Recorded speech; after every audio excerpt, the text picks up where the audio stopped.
আর আমি এখন দাঁড়িয়ে আছি রাজশাহীর একটি আমের বাগানে। স্পেশালি বাগানটি বিশাল বড় আমের বাগান, এবং আমার পেছনেই আপনারা আম দেখতে পাচ্ছেন। এই আমগুলো ল্যাংড়া আম, এবং প্রচুর পরিমাণে দেখুন কিভাবে থোকা থোকা আমগুলো ধরে আছে।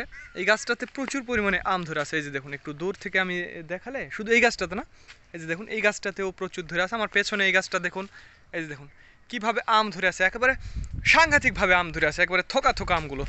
এই বাগানটি ল্যাংড়া আমের বাগান, এবং প্রায় 18-20 বছর বয়সী গাছগুলো হবে। প্রচুর পরিমাণে আম ধরে আছে। তো বন্ধুরা, আপনারা ইতিমধ্যেই জানেন যে আমার নিজস্ব দুইটি আমের আড়ত রয়েছে, একটি রাজশাহীতে এবং অন্যটি নওগাঁর সাপাহার। এছাড়াও 50% শেয়ার রয়েছে সাতক্ষীরাতে। আগামী মে মাসের, স্পেশালি এই মাসেরই মে মাসের 8 তারিখ থেকে, আর সময় বেশি দিন নয়, হয়তোবা 2-1 দিন সময় রয়েছে। তো 8 তারিখ থেকে আমের ডেলিভারি শুরু হবে। তো যাদের আমের প্রয়োজন হবে 50-60 মন বা 100 মন, তারা আমাদের জানাবেন। স্ক্রিনে এবং ডিসক্রিপশন বক্সে আমাদের নাম্বারটি দেওয়া আছে। আর যারা কুরিয়ারে নেবেন তারাও আমাদের জানাবেন, আমরা কুরিয়ারে সমগ্র বাংলাদেশ আমগুলো ডেলিভারি দিই।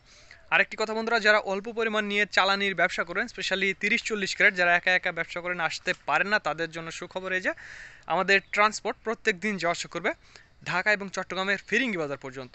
মাঝখানে চিটাগাং রোড, নারায়ণগঞ্জ, তারপরে মদনপুর, হ্যাঁ, কুমিল্লা, ফেনী, এই রোডটা দিয়ে যাওয়া আসা করবে। তো তাদের জন্য একটি সুখবর হবে। আর বন্ধুরা, একটি কথা, আমের মাপজোকের বিষয়টি, সাতক্ষীরাতে আমের মাপ হবে 48 কেজিতে 1 মন ক্যারেট সহ, এবং রাজশাহীতে ক্যারেট সহ 52 কেজিতে 1 মন আমের মাপ, এবং সাপাহারে ক্যারেট সহ আমের মাপ হবে 51 কেজিতে 1 মন ক্যারেট সহ। তো আপনারা কিন্তু জেনে ফেললেন। আর সময় বেশি নাই, হয়তোবা অল্প একটু সময় রয়েছে, তারপরে আমের ডেলিভারি শুরু হবে। দেখুন এই আমগুলো কিন্তু বড় হয়ে গেছে, একেবারে পরিপক্কতার কাছেই চলে আসছে, হয়তোবা কিছুদিনের মধ্যেই পরিপক্ক হবে। তো যাদের ফরমালিন মুক্ত বিশুদ্ধ নিরাপদ আমের প্রয়োজন, তারা অবশ্যই আমাদের জানাবেন। স্ক্রিন এবং ডিসক্রিপশন বক্সে আমাদের নাম্বারটি দেওয়া আছে। তো ধন্যবাদ বন্ধুরা। This is Mizanur Rahman from Mohanpur, Rajshahi.